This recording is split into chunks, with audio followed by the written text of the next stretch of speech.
Quizás algunos de ustedes ya han pasado de los 40, quizás hemos pasado de los 50 años, ¿verdad? Y tal vez algunos ya pasamos de los 60. Eso como que pesa mucho, ¿no? 60. Y otros ya estamos pisando los 60 y pico. Pues vamos a dejarlo ahí. Esas personas quizás recuerdan que en la década de los años 70, desde el año 50 y tanto hasta los 78, 80, Nicaragua vivió una gran guerra fratricida entre ellos, entre hermanos allí, fruto de una dictadura que había, que era del dictador Anastasio Somoza, de Baile se llamaba. Y entonces se levantó una guerra de guerrillas que terminó asumiendo el poder en el año 79, con los sandinistas, que después tomaron el poder, se capitalizaron, se volvieron poderosos y todavía están en el poder, haciendo cosas que a uno no le va bien. Pues, debo decirle que el señor Juan López, un 17 de mayo de 1976, el señor Juan López y el señor Rufino Ruiz estaban trabajando sus tierras en el campo, arando, sembrando, con un bolso, sembrando su semilla. Y de repente se encuentran con un artefacto, una bolita muy bonita, que estaba dentro de las tierras. La guerra se produjo en los campos, ¿verdad que sí? Había muchas minas y mucho de todo y muchas armas. Bueno, pues él vio esa bolita, la agarró, la vio muy bonita, le quitó el polvo y la echó en el bolso donde tenía las semillas de sembrar. Rufino lo ve y cuando lo ve le dice: Juan, ¿y qué es eso? Cuando él le dice: ese es un artefacto muy bonito que me he encontrado. Lo saca del bolso y en el momento que lo va a sacar, se le cae en una piedra y estalla, porque era una bomba explosiva, una mina, estalla y mueren Rufino y muere Juan López un 17 de mayo de 1976. Esos dos campesinos, sin proponérselo, murieron en el acto porque no sabían lo que estaban echando en el bolso de la semilla. Ustedes sabían que nosotros a cada rato, echamos en el bolso de nuestras semillas muchísimas bombas explosivas que al final no acaban quizás con nuestro cuerpo físico, pero acaban con nuestra vida espiritual. Y a veces la llenamos de pecado esa bolsa, o la llenamos de odio, o la llenamos de rencor, y cuando se suelta nos destruye nuestra alma o nos destruye nuestro espíritu. A veces nos destruye hasta nuestro propio cuerpo, porque si lo que le echamos es una droga a la bolsa, o si nos reunimos con un narcotraficante y hacemos de esa relación algo pasajero, entonces nosotros en un momento vamos a tener una bomba que nos va a estallar en la mano y vamos entonces a tener ese gran impacto del pecado que incidió sobre nosotros y nos llevó la vida, nos llevó el cuerpo, nos llevó todo. Eso nos puede pasar a nosotros. Le puede pasar a cualquiera. Mi esposa dice que ella no acusa a ningún militar que se engancha a narcotraficante. Porque ustedes recuerdan, ¿verdad?, lo que han visto la serie de Pablo Escobar. Cuando él le decía: si la abuela está viva, mata a la abuela. Si está muerta, mátala, entiérrala y vuélvela a matar. Pero tiene que servirme. Un narcotraficante, si usted está en un punto importante que él le interesa, él lo llama a su casa. Venga acá. Tiene que servirme por la buena, sí o sí. Y si usted dice que no, entonces, bueno, pues te mata hasta la abuela. Y si la abuela está muerta, la saca y la vuelve a matar. Entonces a veces uno dice: pero ¿y cómo se metió? ¿Pero y de qué manera?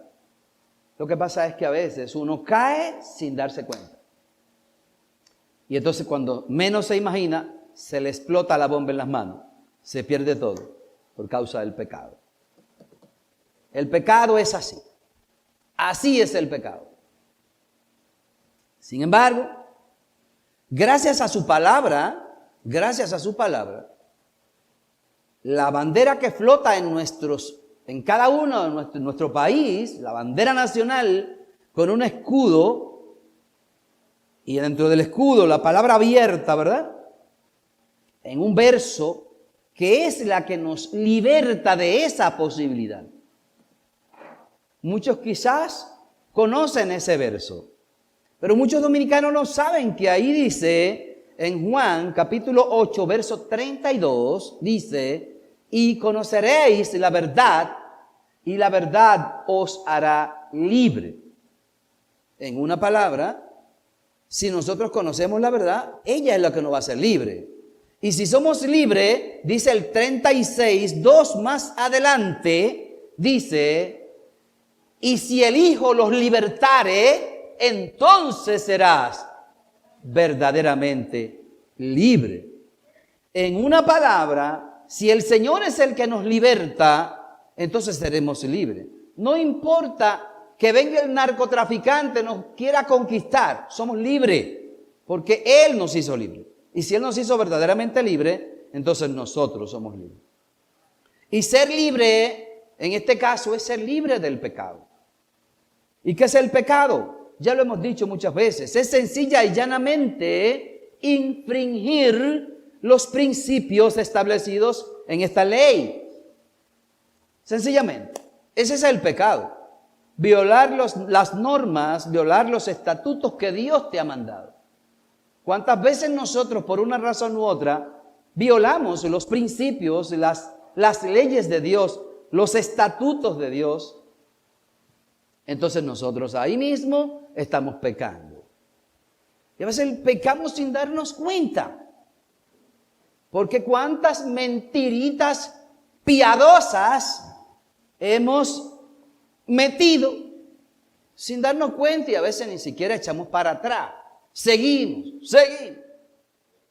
Y ahí estamos pecando. Pero es interesante, muy interesante entender que es el Señor el que nos hace libre del pecado. El libro de Santiago, en el capítulo 1, quiero leérselo, señores, porque ahí está la clave de todo lo que voy a decir. Está la clave. En el capítulo 1 del 14 y 15, si tienen su palabra, saquen su Biblia en el celular que la tienen ahí. Sáquenla. Ayúdenme a predicar, pero sáquenla. Santiago 1, 14 y 15. Podemos leer desde el 13. El 13 dice, cuando alguno es tentado, no diga que es tentado de parte de Dios, porque Dios no puede ser tentado por el mal, ni Él tienta a nadie. No, yo caí, pero fue que me motivaron, me llevaron allí. No. No fue tentado por Dios, ni por el mal. Entonces dice el 14, sino que cada uno es tentado cuando de su propia concupiscencia es atraído y seducido. Y la clave de la prédica está en el 15. Entonces, la concupiscencia, después de haber concebido, da a luz el pecado. Miren quién es que da a luz el pecado, ¿eh? Vamos a hablar ahora de lo que es la concupiscencia. Y entonces dice, y el pecado, siendo consumado, da a luz la muerte.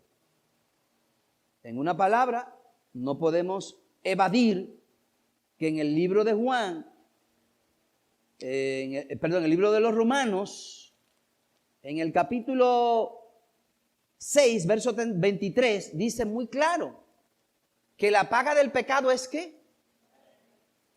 La paga del pecado es, pero un chin más adelante en el mismo verso, para que no nos sofoquemos mucho, él dice, pero la gracia, el favor, el regalo, la dávida de Dios es la vida eterna en Cristo Jesús. O sea, yo pequé, pero me arrepentí y Él, como vio mi arrepentimiento genuino, entonces Él me dio vida eterna en Cristo Jesús.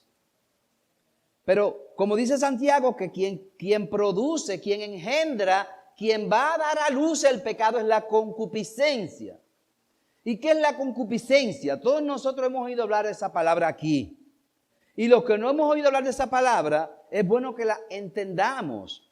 Porque la concupiscencia es ese sentimiento que llevamos dentro a veces, un sentimiento desordenado en aspectos de la vida, que puede ser en la vida material, en la vida económica o en la vida sexual.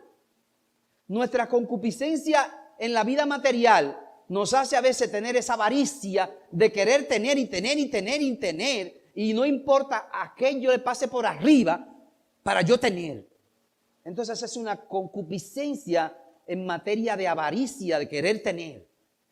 Entonces, la concupiscencia en materia de la vida sexual, que es donde más la gente la ve, es ese deseo ferviente de hacer cosas y de tomar cosas y de actuar sexualmente sin importar lo que pase.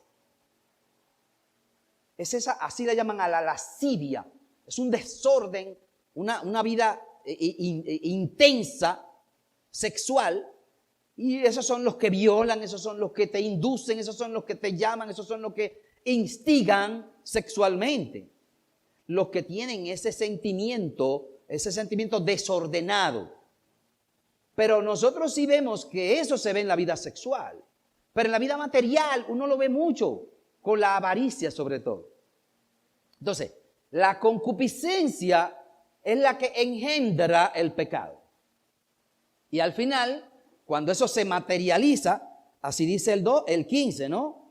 Y entonces, cuando es consumado el pecado, yo te digo, mira, no hay problema, llévamele esa bolsita a fulano, que no te va a pasar nada. Yo te voy a dar unos chelitos. Y tú lo piensas 2 veces. Quieres ser de mula, como decimos aquí. Tú lo piensas 2 veces, pero estás pasando por una situación económica y esa situación económica te pone a tambalear y te olvida de la ley que dice no robará, que te dice no haga lo malo. Y entonces tú dices, bueno, pero si él me dijo que me va a dar 50,000 pesos y yo estoy necesitado de ese dinero, yo se lo voy a llevar ese paquetico, le voy a hacer ese trabajito. Entonces usted lo piensa, la concupiscencia entró. Pero hasta que usted no lleve el paquetito y comete y asume la acción, no consume el pecado, entonces usted no ha pecado. Cuando usted consume el pecado, usted pecó. Y si pecó y no se arrepiente y vuelve atrás, entonces viene lo otro, que es la última parte del verso 15 que dice, y entonces la concupiscencia, ya consumado el pecado, da a luz la muerte. A veces nosotros decimos, ok, sí, y voy a morir, voy a ser fulminado, como como le hizo Elías cuando proclamó fuego sobre el pueblo y bajó fuego y consumió. No vas a morir así. Es posible que no. Pero la muerte espiritual es quizás más intensa que la muerte material, sin el quizás, porque cuando morimos espiritualmente no tenemos entonces acceso a poder vivir en la vida eterna y no veremos la gloria de Dios, es lo que dice su palabra. Entonces Santiago 1:15 es la clave de esta prédica. Es el pecado el que engendra, la concupiscencia es la que engendra el pecado, y al cometerse el pecado, entonces el cuerpo muere. Como la prédica es cómo el pecado destruye nuestra vida, debo decirle que no solamente el pecado destruye nuestra vida así, sino que empieza de una manera muy sencilla. ¿Por dónde? Por nuestro gran nombre. Nuestro gran nombre. Yo soy el doctor Javier y a mí hay que respetarme. Yo soy el ingeniero fulano y yo soy don fulano. Y yo he hecho este nombre. Yo soy Corripio. Y ese nombre es un nombre que tiene peso donde yo llego.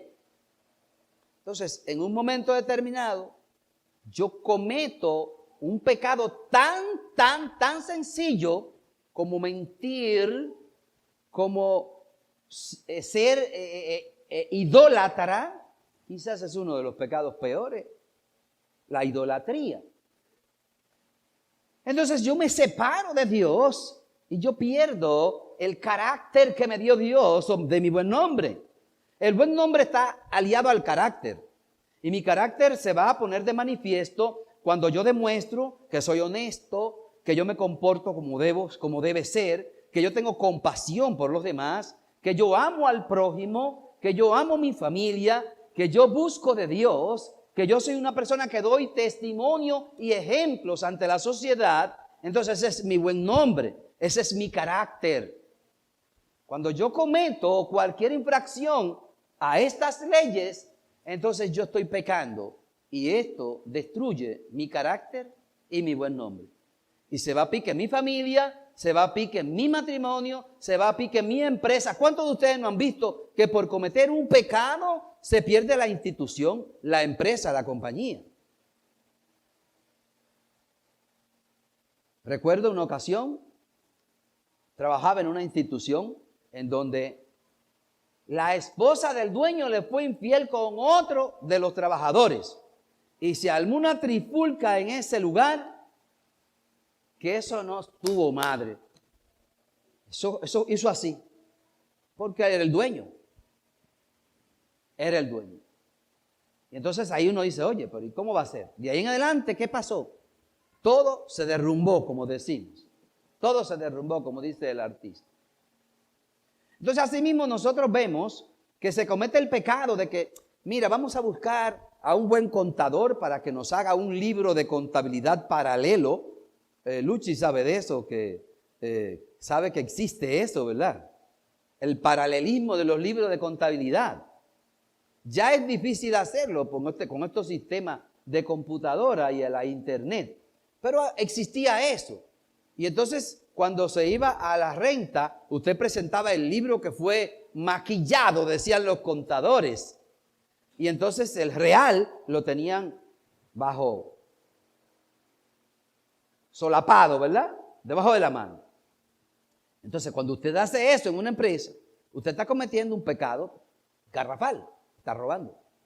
Entonces, eso es una semilla que está, ¿qué? Sembrando el pecado. Cuando ese pecado dé a luz, la concupiscencia de ese pecado va a dar a luz, va a terminar ¿con qué? Con la muerte de la institución. Todo tiene su tiempo, dice Eclesiastés.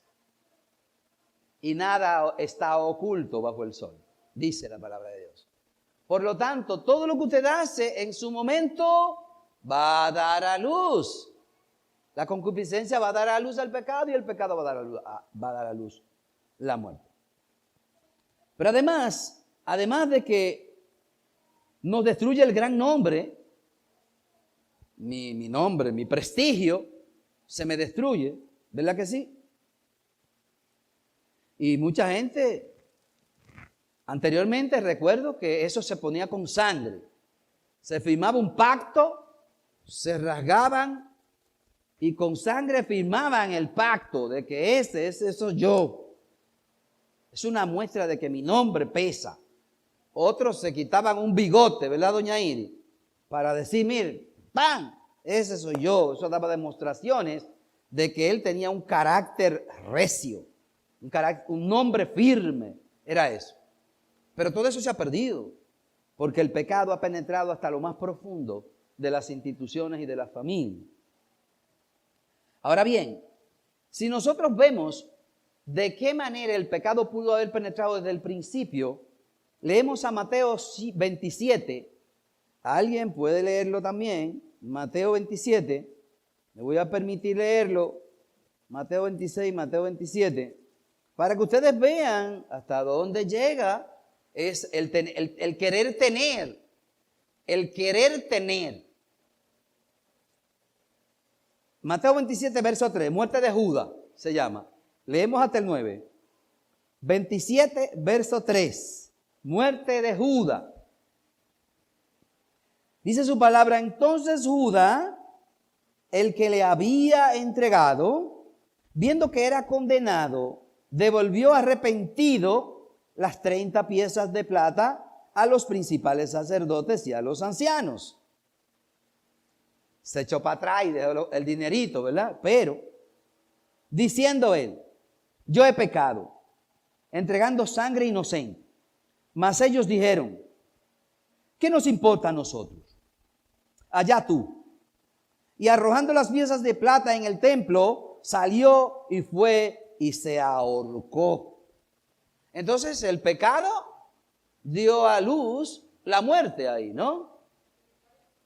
Y fue un pecado de avaricia. Él quería dinero, y después que vio lo que había hecho, cuando vio lo que se había consumado, la sangre derramada inocente, entonces fue y devolvió el dinero, pero ya estaba todo hecho. Fíjense, aquí se pone de manifiesto bien claro de que a veces uno quiere echarse para atrás, pero como dice el refrán aquel, después del palo dado, ni Dios lo quita. Después que usted cometió el pecado, ya es difícil. Usted cometió el pecado, ay, yo quiero echarme para atrás, ay, pero estoy embarazada. Espera 9 meses. Asimismo, Judas dijo, no, toma tus 30 monedas de plata, que ya yo me limpio como Pilato, yo salgo de eso, yo no quería hacer eso, toma tu dinero. Y dice, no, espérate. Y entonces le dicen, ¿qué nos importa eso a nosotros? Y a nosotros eso, ¿qué nos importa? Que ya tú quieras arrepentirte, ya el palo te ha dado, ya tú entregaste al Mesías. Y entonces dice, bueno, pues está bien, déjame resolver esto de la manera más fácil. Y fue y se colgó, se ahorcó. Entonces dice, los principales sacerdotes, tomando las piezas de plata, dijeron, no es lícito echarlas en el tesoro de las ofrendas, porque es precio de sangre. Los que entraron a la célula el jueves, recuerdan cuando el pueblo de Judá acabó luego que Mardoqueo y Esther echaron afuera a toda esa gente y mataron a todo el mundo, se llevaron todo menos las propiedades. Y era justamente porque esas propiedades ya las consideraban que eran propiedades que estaban manchadas por justamente por la iniquidad. Y entonces no querían ir a llevarla. Asimismo, como los principales sacerdotes decían, no, ese dinero de él, esas plata, no la vamos a echar en el templo porque eso está manchado de sangre inocente. Así mismo. Y después de consultar, compraron con ella el campo del alfarero para sepultarlo, para la sepultura de los extranjeros.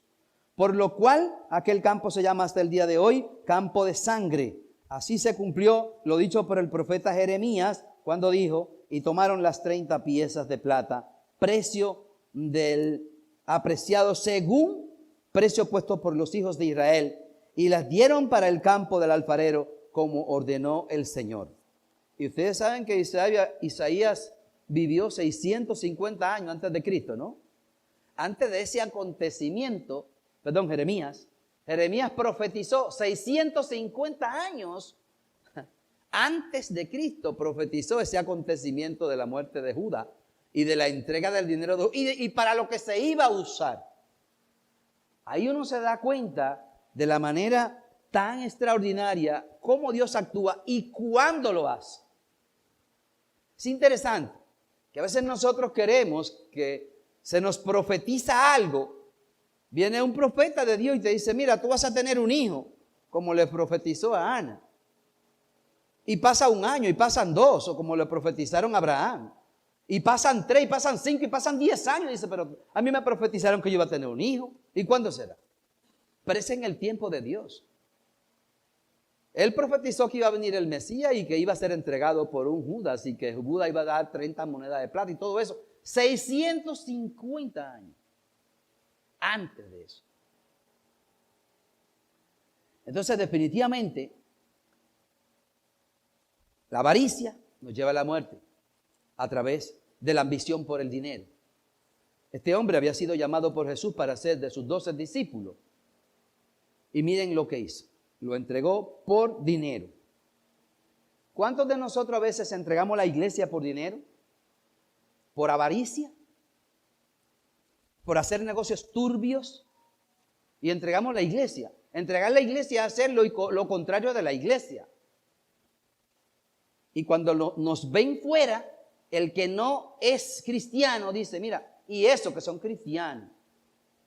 Y eso que son cristianos.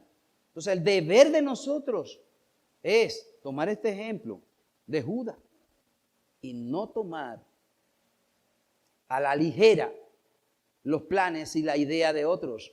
Porque ustedes creen que Judas hizo eso porque a él se le antojó. No, ya eso estaba establecido.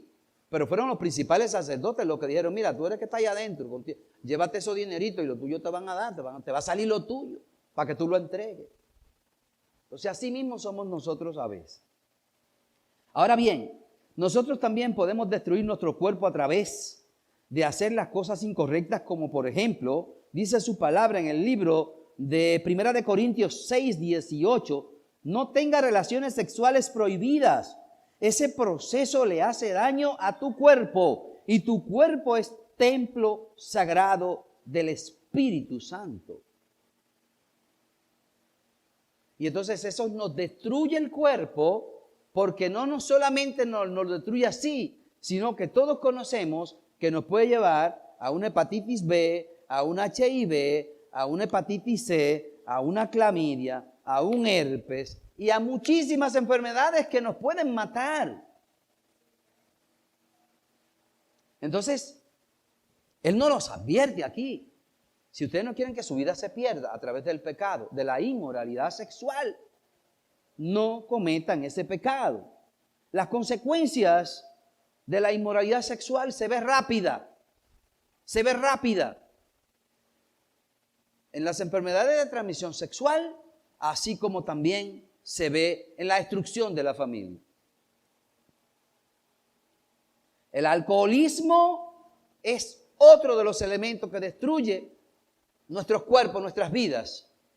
Y la palabra de Dios dice en Proverbios 1, 21, dice, el vino es provocador, la bebida fuerte, alborotadora, y cualquiera que con ellos se embriaga, no es sabio. Entonces, nos llama a no embriagarnos, porque en el mismo orden que nos embriagamos, estamos embriagando el templo sagrado del Espíritu Santo.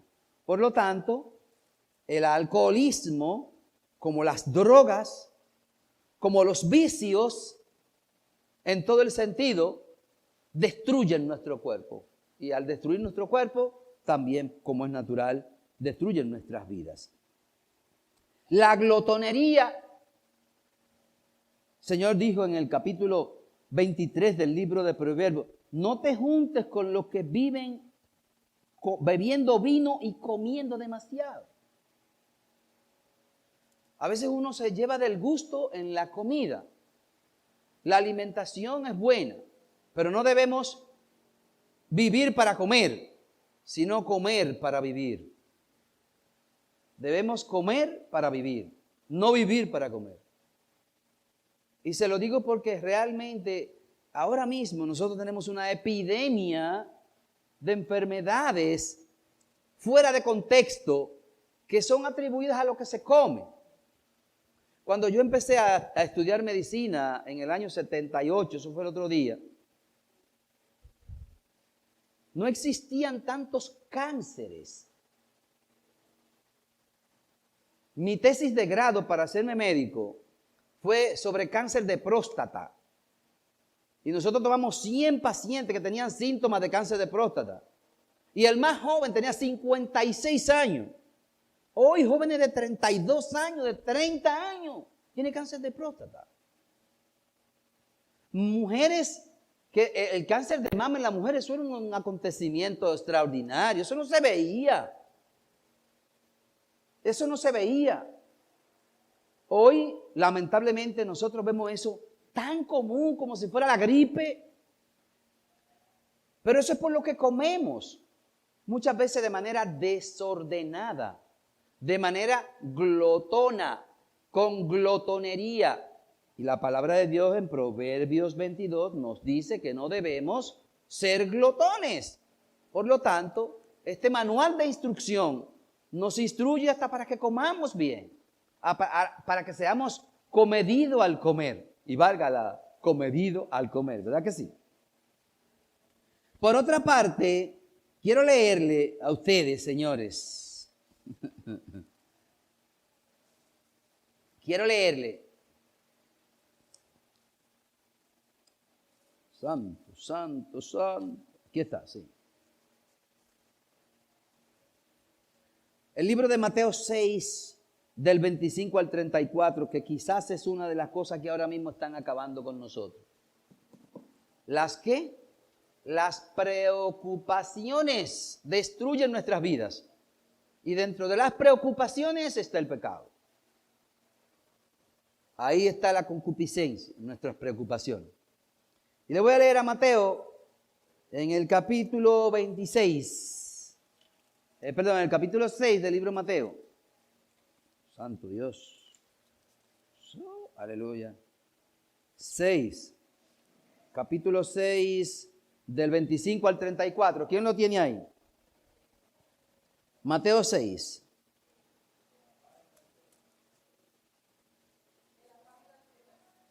¿Ah? 6:24. Muy bien. Del 24 al 35. El afán y la ansiedad. Del 25 en adelante. El afán y la ansiedad. Yo creo que esas son parte de las 7 vendas de Lázaro, ¿no? Por tanto os digo, no os afanéis por vuestra vida. Eso es lo que nosotros vivimos haciendo. Y entonces, eso nos lleva al estrés. Ustedes se acuerdan cuando el pastor habló de las hormonas del estrés. Esas son las que matan, ¿eh? Las que están matando a la gente son las hormonas del estrés, que vienen exactamente por el pecado, del afán y la ansiedad, de querer hacerlo todo y de quererlo todo rápido y de querer hacer las cosas violentas. La vida digital nos ha llevado a esto.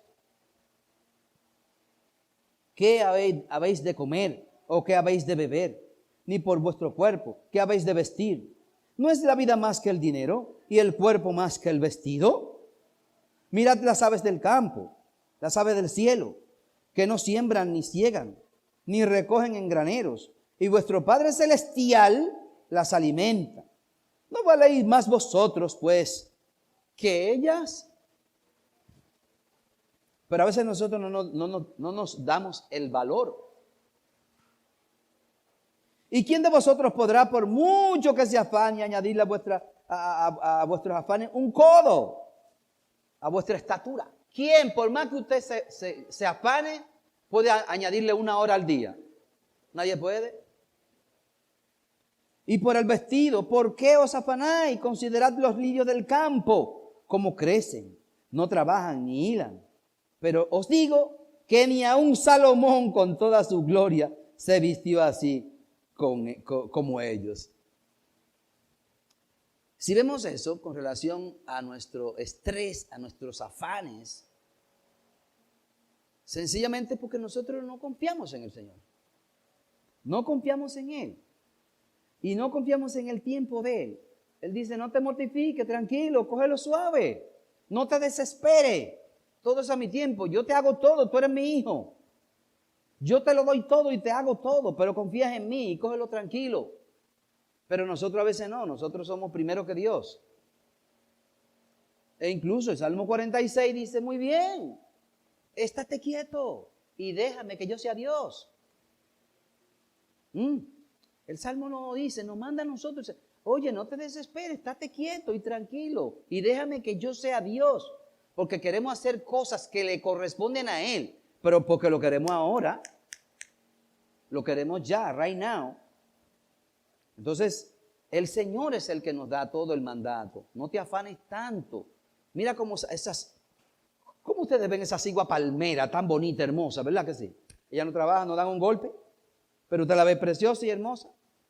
Y las palomas, que ya son una plaga. El país está lleno de palomas, el mundo está lleno de palomas. Nosotros estábamos en Barcelona, en un parque que tiene que haber 1 millón de palomas ahí. ¿Y ellas trabajan? No, visten, con un plumaje precioso, hermoso. Y se reproducen, sí, crecen, sí, hacen de todo. pero ellas quizás creen más en Dios que en muchos de nosotros. Confían más en Dios que en muchos de nosotros. Entonces, cero estrés, cero afán, confiad. Dice la palabra en el mundo, ¡hey! Tendrán aflicciones, pero tranquilo, confíen que yo he vencido el mundo. En el mundo van a tener de todo, pero confiad en mí que yo he vencido el mundo. El pecado destruye nuestras oraciones, que eso es lo principal. Las obstruye y las destruye. Dice la palabra en el libro de Isaías, capítulo 59, versos 1 y 2. He aquí que no se ha cortado la mano de Dios para salvar, ni se ha agravado su oído para oír. Pero vuestras iniquidades han hecho ocultar de vosotros su rostro para que no pueda oír. Son nuestras iniquidades las que han ocultado. Dice que, oye, pues yo estoy cansado de orar, ya tengo la rodilla pelada. Y no escucho a Dios, no tengo respuesta de Dios. Evalúate a ver, porque son nuestras iniquidades las que nos obstruyen que Dios pueda vernos o pueda oírnos. Dice Isaías 59, 1 y 2. Entonces, Él nos está mirando, Él es omnipresente, Él sabe lo que estamos haciendo. Entonces, a veces nosotros cometemos pecados vulgares delante de Él y entonces nos postramos a adorarlo y nos postramos a orar esperando respuesta. Pero somos vulgares pecadores, sin arrepentimiento. Porque usted puede ser un pecador, dice la Biblia, por cuanto todos pecan. Pero nos arrepentimos y no volvemos a cometer este pecado. Volvemos a pecar por otra cosa, pero nos arrepentimos. Entonces, una mentalidad de idolatría, problema con tu relación de matrimonio, que tú no cumplas con Colosenses 3, 18 y 20, a los maridos amen a sus esposas y sujétense esposas a sus maridos, o que no cumple con Efesios 5:33 que decíamos ahorita, marido, amad a sus esposas como Cristo amó a la iglesia, y mujer, sométase a su marido. Cuando usted no cumple con eso, ese es un desastre en el matrimonio, asegúrelo que sí. Cuando eso no se cumple, es un desastre en el matrimonio. Nada se dificulta si usted hace las cosas con amor.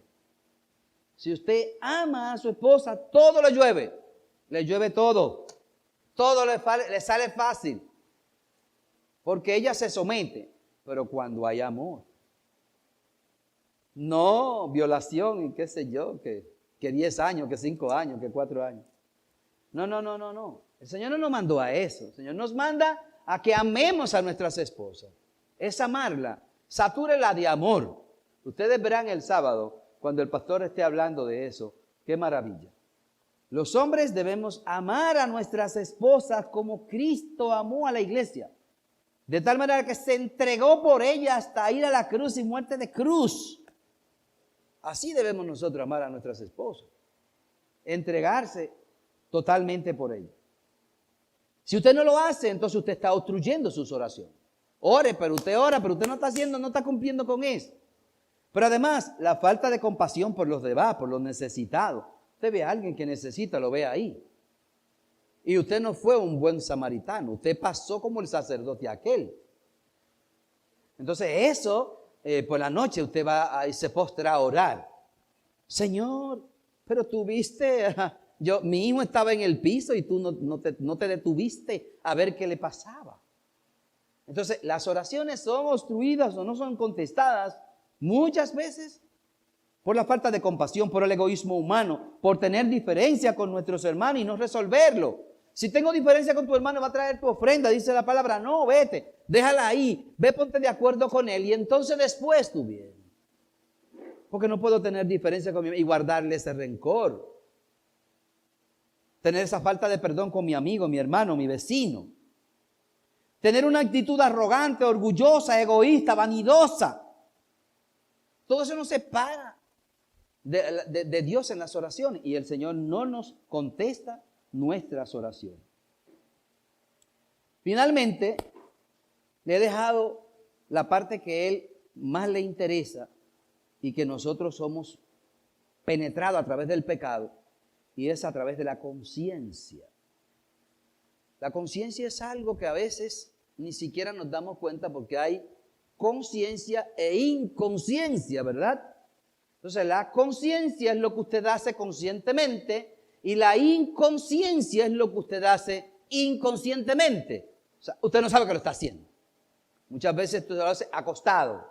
Yo estoy dormido, estoy inconsciente, estoy roncando, pero mi mente está trabajando. La inconsciencia está trabajando. Entonces, ¿qué pasa? El pecado penetra para trabajar con la conciencia, para que aún en lo más profundo de tu inconsciencia también el pecado haga efecto. Que se cauteriza la conciencia. Recuerdo. Después, primera Timoteo. Bueno, el caso es que normalmente cuando nosotros cometemos pecado, vamos con nuestra conciencia, nuestra mente se va haciendo, va resistiendo más, se hace más duro y nos da lo mismo volver a pecar y volver a pecar. Se cauteriza nuestra conciencia. La palabra lo dice. Primera de Timoteo. Se cauteriza nuestra conciencia. Entonces, cuando nuestra conciencia se ha cauterizado, tanto la conciencia como la inconsciencia es afectada. Entonces a nosotros nos da lo mismo. Nos da lo mismo hacer las cosas. Porque nuestra mente tiene una cicatriz. Cuando la cosa se cauteriza es como una cicatriz. Los médicos usamos un cauterio para cauterizar con candela y se crea una cicatriz ahí mismo. Se pone como si fuera un queloide, le llamamos, un queloide, una cicatriz dura. Entonces esa cicatriz dura hace que usted pierda sensibilidad. ¿Usted le ha pasado eso? Que usted tiene una cicatriz, una herida, y donde tiene la cicatriz, usted no siente, se pierde la sensibilidad. Asimismo el hombre que tiene la conciencia cauterizada pierde la sensibilidad espiritual y le da lo mismo pecar como no pecar. Entonces, el pecado destruye nuestros hogares. No solamente cauterizando nuestra conciencia, sino a través de los celos, a través del desamor, a través de la envidia, a través de la traición, a través del orgullo, a través del egoísmo. Cuando algo de esto ha llegado a su casa, usted va a perder su matrimonio y su familia y su casa. La fornicación, el adulterio, la infidelidad financiera. La infidelidad financiera, los infieles financieros son los destructores número uno de los matrimonios de la familia. Que yo siempre tengo mi clavito por aquí. Pero ¿cómo yo voy a tener un clavito si ella es mi esposa? Que yo dije que le iba a amar y que todo lo mío era de ella. Entonces yo tengo un clavito. Mi cuenta es mía, la tuya es tuya. Eso es infidelidad financiera. Ahí no hay un matrimonio. Infidelidad financiera es que yo no sepa cuánto gana ella, ni que ella sepa cuánto yo gano. Eso es infidelidad financiera. Eso destruye las familias y destruye los matrimonios y acaba con la familia. Es parte del pecado. Si usted está teniendo infidelidad financiera, cuestiónese y comience de nuevo. La pornografía, los juegos de azar, las drogas, todo esto destruye nuestras familias. Y cuando destruye nuestra familia, destruye nuestra vida. El pecado acaba con todo. Todos estos aspectos destruyen la vida de nuestras familias, de nuestra empresa, de nuestros hijos. Cuando usted tiene un problema serio en su matrimonio, los hijos andan, como dicen por ahí, así mismo, con ese problema serio. Y finalmente los hijos andan disfuncionales, dicen. Es un matrimonio disfuncional. Los hijos andan como Pedro por su casa. Y el ejemplo que usted le da es tremendo. De manera que Yo particularmente creo que si nosotros usamos estos recursos que yo les he traído hoy para que cada día busquemos la manera de no llegar a consumar la concupiscencia que hay dentro de nuestros corazones, el pecado no se enseñoreará sobre nosotros. A veces el pecado se enseñorea sobre nosotros y no somos nosotros los que vivimos, sino el pecado, como decía Pablo, que mora en mí. Cada día arrepentirnos de nuestros pecados, pedirle perdón a Dios por lo que hemos hecho. Y esto nos permitirá en arrepentimiento genuino que Él, que es nuestro verdadero perdonador, nuestro verdadero restaurador, nuestro libertador, Él es quien nos libra del pecado. Y conoceréis la verdad y la verdad os hará libre. La verdad es la palabra. Y el que nos hizo libre, el Hijo que nos hizo libre, entonces si Él fue que nos hizo libre, entonces seremos verdaderamente libres. Que el Señor nos permita hacer una vida libre de pecado y que nos permita a nosotros poder dar el ejemplo a nuestra familia, a nuestros hijos, de que el pecado nos separa de Dios y nos destruye por todas las vías. Amén. Amén. Vamos a orar. Padre, gracias por este tiempo que tú nos has dado, Señor, para poder conversar sobre tu palabra, para poder edificarnos a través de tu palabra. Gracias, Señor, porque sabemos que la concupiscencia que habita en nuestros corazones, que ha sido puesta a través de las generaciones, solo tú, Señor, nos puedes sacar. Saca de nuestros corazones toda concupiscencia, toda avaricia, toda lascivia. Saca de nuestros corazones toda envidia. Saca de nuestros corazones todo orgullo. Saca de nuestros corazones todo raíz de amargura. Saca de nuestros corazones toda semilla de pecado que pueda haber allí, bendito Dios. Para que nunca jamás esta dé a luz la muerte. Permite, Padre Celestial, que busquemos de ti cada día y que podamos estar todo el tiempo en santidad. La palabra de Dios dice, sé santo como yo soy santo. Por eso nosotros hoy queremos cada día buscar la santidad ante tu presencia, para poder estar permanentemente confiado que tú eres nuestro verdadero ayudador, nuestro sanador y nuestro libertador. Te damos gracias y te bendecimos por este día y bendecimos a cada uno de nuestros hermanos y te pedimos que tú los lleves con bien a sus hogares, que nosotros declaramos que ellos son cubiertos por tu sangre, que ninguna arma forjada pueda tocarlo y que ninguna bala perdida pueda tocarlo y que ningún delincuente pueda tocarlo, que el Espíritu Santo lo guarde y lo cubra y le haga un halo especial de protección y que el ángel de Jehová que acampa alrededor del que le teme lo defienda permanentemente y ellos puedan ser bendecidos de una manera sobrenatural, tanto ellos como su familia. Cuídanos, Señor, del coronavirus. Cuídanos, Señor, de las enfermedades infecciosas respiratorias que hay hoy. Cuídanos, Señor, del cáncer. Cuídanos, Señor, de cada una de las diferentes patologías que hoy nos amenazan. Y te pedimos, Señor, que tú vuelvas y nos dé la oportunidad de poder estar en tu casa en su momento. Que podamos estar las parejas el próximo sábado aquí, celebrando y edificándonos a través de tu palabra también. Todo esto te lo pedimos en el nombre de tu Hijo amado Jesús, que vive y reina por los siglos de los siglos. Amén y amén.